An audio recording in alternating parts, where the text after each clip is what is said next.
Pessoal, bom dia. Nilson Carvalho, nossa aula de missões urbanas. Como vocês sabem, nós estamos naquela fase lá de ter que isolamento social, não poder participar, ficar afastados, toda essa questão do coronavírus. Mas eu achei por bem começarmos aí tentar, brincar com essa ferramenta que é a internet e não deixar vocês aí sem instrução. Então, nós estamos dando nossa terceira aula de missões urbanas. O conteúdo está lá no nosso material, que vocês podem baixar no site, creio que alguns já baixaram. E aí, então, passando mais algumas instruções para vocês. Nós vamos entrar na aula 3, e a aula 3 ela vai falar sobre a questão de o pastor ser o motivador desse trabalho, O primeiro tópico é ele como motivador dos voluntários. Todo trabalho que é executado na igreja é no voluntariado, e aí nós entendemos lá como obreiros, mas que são voluntários prestando um trabalho para o Senhor na igreja de Deus. O pastor, como motivador de voluntários, deve entender, primeiro ponto, a causa, Ou seja, observar ao redor, que com certeza vai verificar e observar situações ótimas e oportunas para que seja ministrado o evangelho. Então, orientar aí os seus voluntários, seus obreiros, para estar atentos e observar as causas, e cada causa é uma oportunidade para a pregação do Evangelho do Senhor. Observar que também há como segundo tópico diversidade. Diversidade é assim, quantos mais voluntários nós tivermos, mais áreas, mais abrangência, ou melhor, nós teremos. Ou seja, cada situação, uma pessoa preparada ali para assim fazer, ou que capte e observa essa situação e então vai oportunamente ministrar o Evangelho do Senhor. Despertar em cada obreiro, em cada membro, a ideia de pertencimento. Eu pertenço a esse corpo, eu faço parte desse corpo, e como tal, eu estou apto, estou capacitado a ministrar o Evangelho, a entrar como voluntário em determinadas áreas e assim ter oportuna vantagem para a ministração do Evangelho. Dar autonomia, o pastor como motivador de voluntários, dar autonomia. Por quê? Nada melhor do que o membro da comunidade local para saber os desafios, ali onde a pessoa está, no seu local de trabalho, na sua área de abrangência, de vivência, ele entende e compreende. Então ele tem autonomia, ele viu a oportunidade, não tem que esperar uma liberação, esperar uma orientação, esperar ser potencializado para fazer, mas ter autonomia de, na hora em que observou, no lugar que observou, então já ministrar ali o Evangelho de Deus. Haver engajamento, motivar o engajamento. Se a liderança não abraçar a ideia, não vai funcionar, pois líder é para abrir trilha e não apenas dar ordem. Então, toda a liderança da igreja deve estar imbuída, engajada nessa situação de pregar o Evangelho de Deus. Não é apenas orientar outros, os liderados a fazerem, mas sim toda ela fazer, pastor fazer, departamento de missões, departamento de mulheres, departamento de crianças, jovens, adultos, senhores, a igreja toda, como um corpo, está nessa situação. Motivador também da prestação de contas. Por quê? Transparência. Pedimos, queremos, exigimos transparência em todas as áreas, por exemplo, de governo, etc. e tal.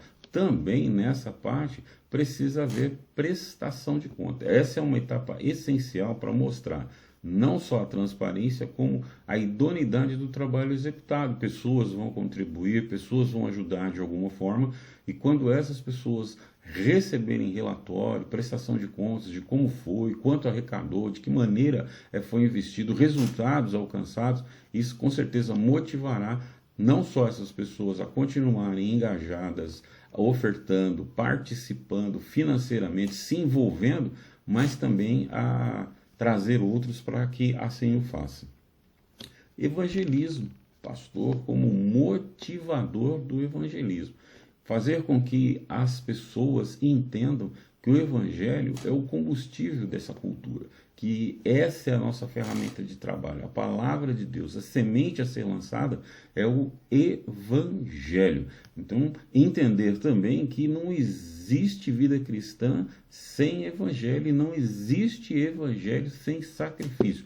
O que se anda pregando por aí, que traz muitos dissabores e dificuldades para o andar da obra de Deus, é que se prega um evangelho sem Cristo, e quando prega esse Cristo, é um Cristo sem cruz, ou seja, é um evangelho dissociado da pessoa bendita de Jesus Cristo, e muitas vezes quando se fala nesse Jesus Cristo, é um Jesus Cristo dissociado de cruz, quer dizer, de sacrifício, de dificuldades. Evangelho tem isso, tem dificuldades. No mundo tereis aflições, haverá perseguições. Nós vamos apontar, mostrar para as pessoas que determinadas atitudes, ações, elas não contribuem, elas não cooperam para que as pessoas alcancem uma vida melhor, para que elas consigam viver bem com a pessoa do Senhor Jesus. E com certeza, na hora em que você mostrar para a pessoa naquilo em que ela está errando, ela não vai te beijar nem te abraçar, ela com certeza te perseguirá, te difamará, como o Senhor disse que o faria,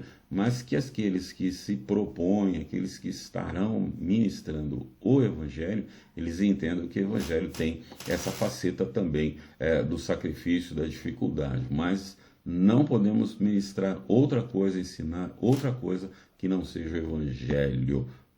Evangelismo, evangelho é o potencial. Também entender que todos aqueles que trabalham e a vida cristã, ela é movida pela oração. Tudo na obra de Deus começa, continua e finaliza-se em oração.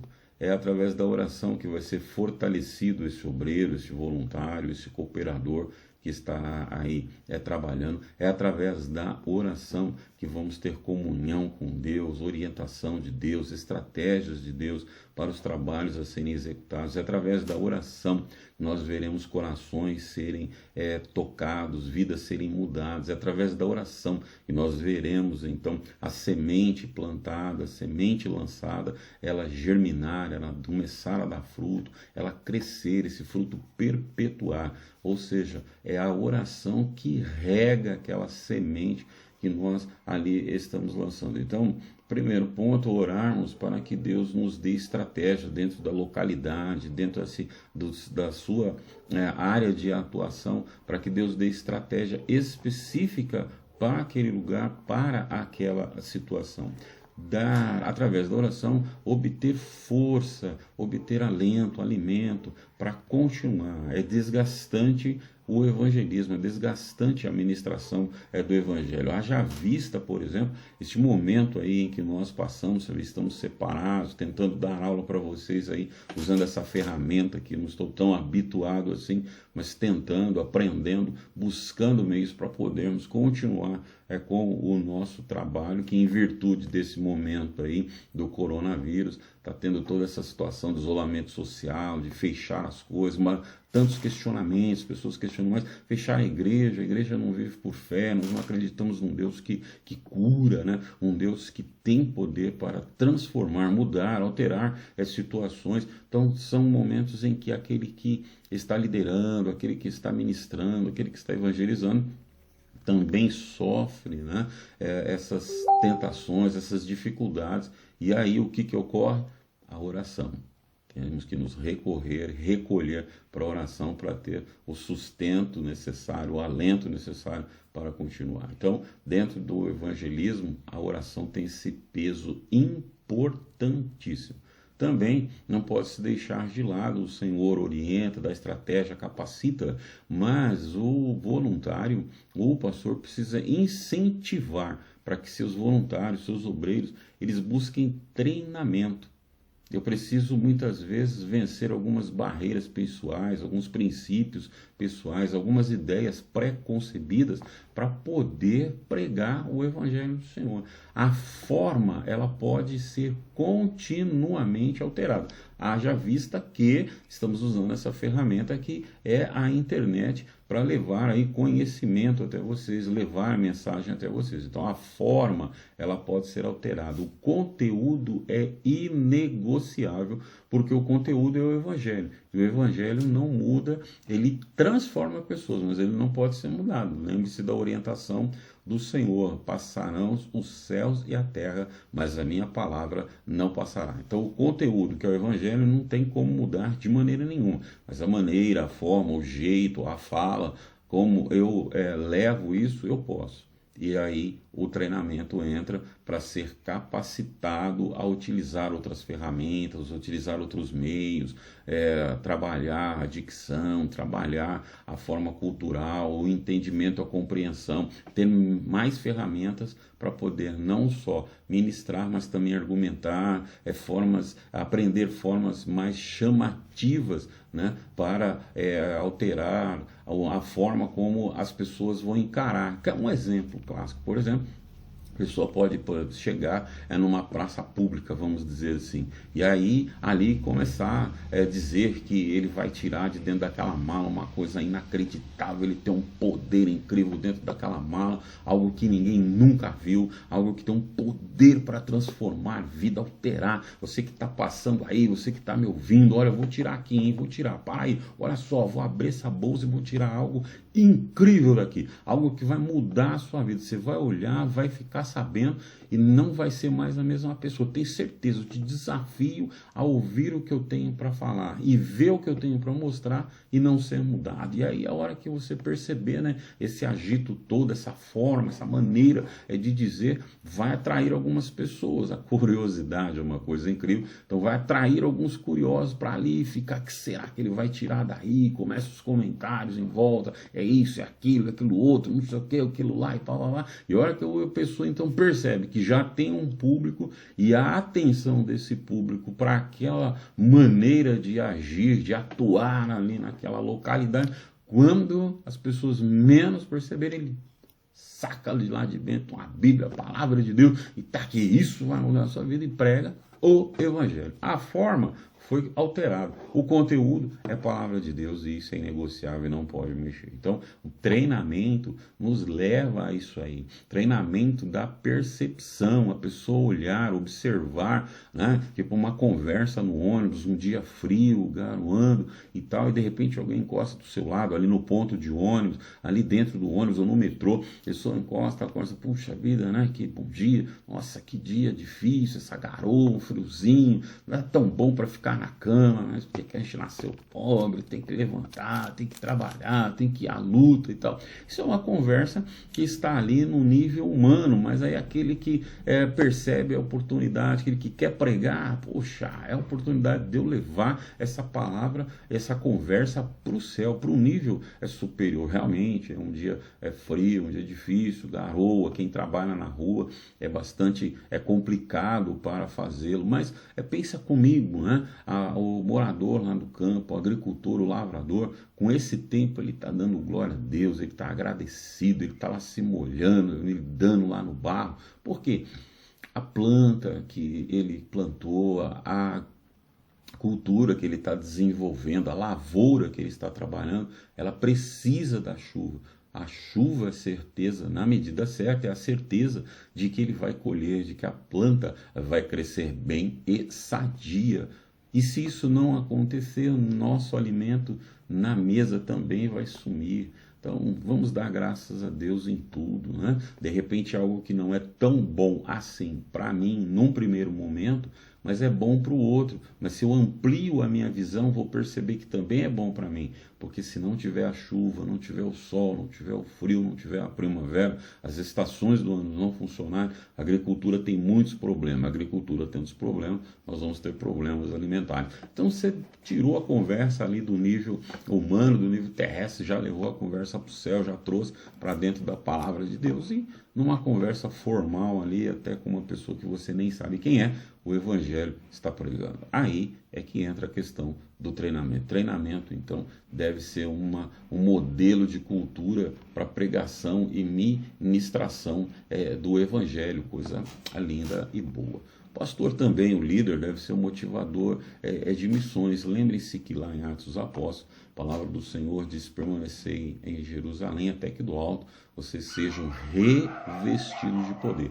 E aí, a partir desse revestimento de poder, né, a chegada do Espírito Santo de Deus, a plenitude do Espírito de Deus, eles sairiam pregando, vão pregar em Judéia, Samaria, até os confins da terra. Isso mostra para mim e para você que a minha primeira área de atuação é ali aonde eu estou, na minha localidade, no meu bairro, na minha cidade, já começando com as pessoas que estão ao meu derredor, os meus vizinhos, as pessoas que no dia a dia eu acabo de alguma maneira me relacionando, então eu tendo a oportunidade, vou ministrar o evangelho a essas pessoas. Havendo a oportunidade, eu vou ampliando a minha área de atuação, e aí é onde vai entrando a questão, né, a Judéia, Samaria e até os confins da terra. Mas começar por lá, vocês que são meus alunos, vocês que têm estado comigo aí essas 2 últimas semanas, tem falado que muitas vezes nós nos preocupamos, né, em pregar, né, fazer missões transculturais, né, eu quero ir para a Itália, eu quero ir para o México, quero ir para os Estados Unidos, quero ir para a Espanha,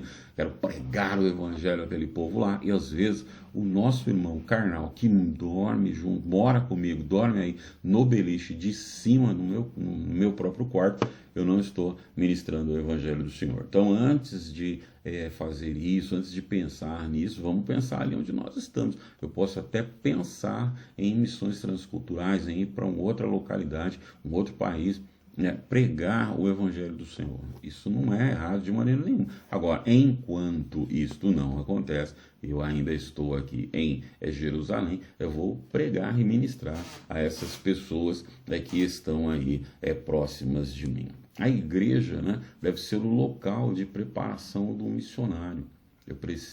Você precisa, liderança, você aí que é nosso aluno, que já é pastor, que já é pastora, né, já dirige uma congregação, eu preciso trabalhar essa congregação de maneira que ela seja um local missionário.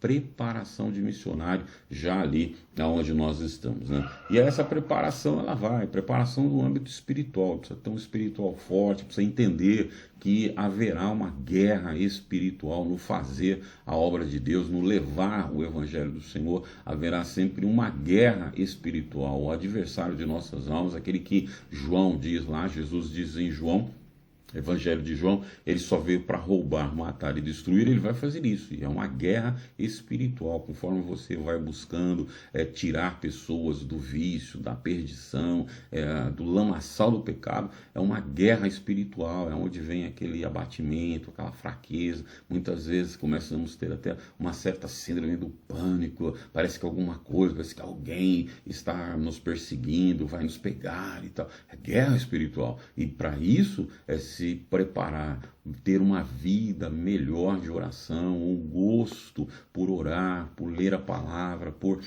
preservar momentos de tranquilidade junto ao Senhor. Então, o preparo começa exatamente aí, pelo preparo espiritual. Passa também pelo preparo intelectual, conhecimento. Eu preciso absorver cada vez mais conhecimento da palavra de Deus, ter profundidade nas sagradas escrituras, um conhecimento para pregá-la como ela realmente é, para que ela tenha valia, para que ela tenha peso, não deturpando a palavra, não tirando do seu contexto histórico, não tirando do seu contexto textual, né? E aí ministrando a palavra como ela realmente é. Costumo dizer para os meus alunos, como você se sente quando alguém diz alguma coisa e fala que foi você que falou? Coloca palavras na sua boca. Assim fazemos quando usamos ou manuseamos mal a palavra de Deus. Estamos colocando na boca de Deus, né, metaforicamente, estamos colocando na boca de Deus palavras que ele não disse, não pronunciou de maneira nenhuma, porque estamos tirando as coisas dentro do seu princípio, dentro do seu contexto. Então, conhecimento intelectual, não só da palavra de Deus, mas também cultural, daquilo que está ao nosso derredor, daquilo que está ocorrendo aí, mundo afora, porque tudo isso nos ajudará a pregar com valia, com autoridade a palavra de Deus, o evangelho do Senhor. Conhecimento teológico. Menospreza-se muito a teologia, mas teologia é conhecimento de Deus, entendeu? Teológica, né? ter conhecimento de Deus de forma racional. Dá para fazer isso, sim, procurar saber como vem, como estava culturalmente aquele pessoal no momento em que foi escrito aquele livro, quem o escreveu, quem era aquele que o escreveu, o que ele estava vivendo, quais eram os seus conhecimentos, por que Deus usou daquela maneira naquele período, por que Deus deu aquela palavra através daquele escritor, e assim vai. Ou seja, buscar esse conhecimento, esse aprofundamento teológico aí na palavra de Deus é coisa linda e muito boa, com toda certeza. Buscar um conhecimento transcultural. Lembre-se que cada vez que nós transitamos, estamos dentro de outras culturas, outras maneiras, culturas sazonais, culturas regionais, né? Dentro do nosso próprio país existe isso. Um exemplo clássico, como dei outro dia para vocês, a questão da mandioca. Em algumas regiões é a mandioca. Se em outros lugares você vai e fala da mandioca, o pessoal não conheço, o que é isso daí, né? É de comer, o que acontece, de onde vem, nunca ouvi falar, é a mandioca e tal. E aí quando mostra, na verdade, o produto, né? E aí não, isso daí não é mandioca não, por isso que eu não sabia, isso aqui é o aipim. Não, é mandioca. Pode ser a mandioca lá onde você mora, mas aqui para nós é o aipim. Vai para uma outra região, já não é nem mandioca, nem aipim. Sim, macaxeira. Então, essa cultura, conhecimento da cultura te ajudará a entender e não falar coisa que não convém, né? Quando se muda muitas vezes uma palavra dentro de uma cultura, ela quer dizer uma coisa, dentro de outra cultura é outra coisa, tem um outro significado. Então, isso ajudará a pelo menos minimizar o falar besteira e passar vergonha em alguns outros lugares, né? Buscar o conhecimento linguístico, né? É a questão que eu acabei de mencionar, a questão da língua, da fala, como se pronuncia a palavra corretamente, para que haja um entendimento. Você sabe que já foi dito que comunicação não é o que eu falo, comunicação é o que você entende. Então, eu preciso falar de maneira, pronunciar de maneira, usar formas que você compreenda, e não aquilo que às vezes está muito claro para mim, mas para você, dentro da sua cultura, do seu conhecimento linguístico, isso não vai funcionar. Aprendizado, preparo prático, de voluntariado, de servir, de se colocar como servo, entender que vai para servir, que não está acima de ninguém, mas também não está abaixo. Nós estamos todos num nível igualitário. Então, mostrar, né, estar pronto a demonstrar na prática o amor de Deus, estar pronto a mostrar na prática esse estender a mão, mostrar na prática esse que o Senhor Jesus veio, na verdade, para resgatar, para salvar, transformar, e de maneira nenhuma para simplesmente condenar. É pegar, né, pegar pela mão e ajudar a caminhar. Vamos usar aqui aquele texto lá de Atos dos Apóstolos, quando Pedro e João estão subindo para o templo para orar, eles encontram aquele coxo, ele diz que ele dá aquela palavra poderosa, em nome de Jesus o Cristo, levanta e anda, e não aconteceu nada. Mas aí na hora em que ele pega, toma-o pela mão e o ajuda, então diz que aí suas pernas se firmam, né, seus artelhos, ele começa a andar. Então tem situações em que não apenas eu vou dar a palavra e já vai funcionar,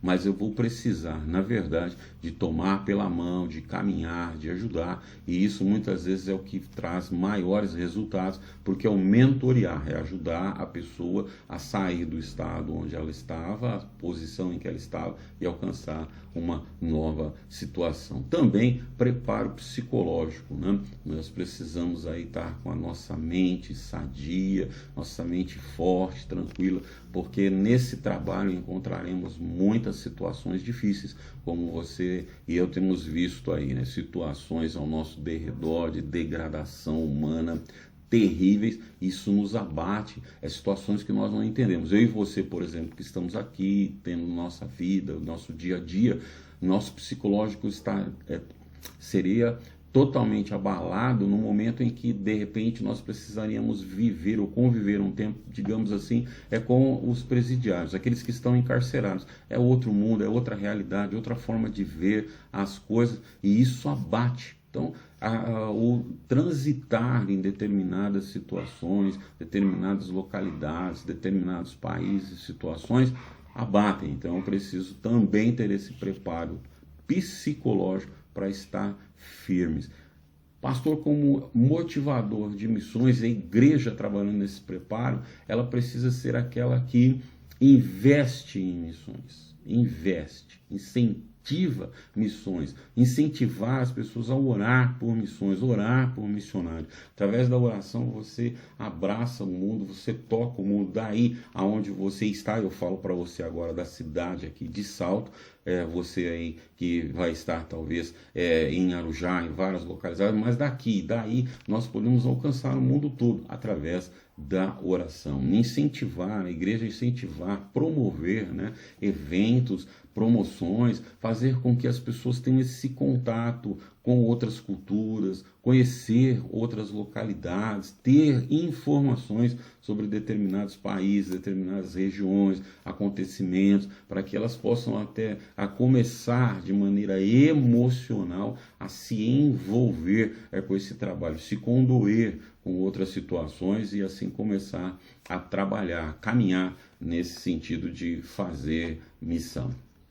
Assistência ministerial, ou seja, o ministério auxiliar através dos seus pastores, através da denominação, auxiliar o trabalho de missões. E como se faz isso? Incentivando as pessoas a fazerem. Eu posso, de repente, não ajudar muito. Nós temos aí, comentei com vocês a aula passada, nós temos, por exemplo, a AP Vida. Eu posso, aonde eu estou, aí na minha localidade, aí na minha igreja, com a anuência do meu pastor, levar até o povo informações do trabalho da AP Vida, levar vídeos, mostrar links, olha, você pode ver o trabalho lá, e incentivar, motivar as pessoas a trazerem doações, sejam elas de alimentos, sejam elas de roupas, sejam elas de itens de higiene pessoal, porque isso vai para a AP Vidas e a AP Vidas que está monitorando aí pela denominação as necessidades, vai atender. Então, às vezes, aquela calça que você não usa mais, aquele sapato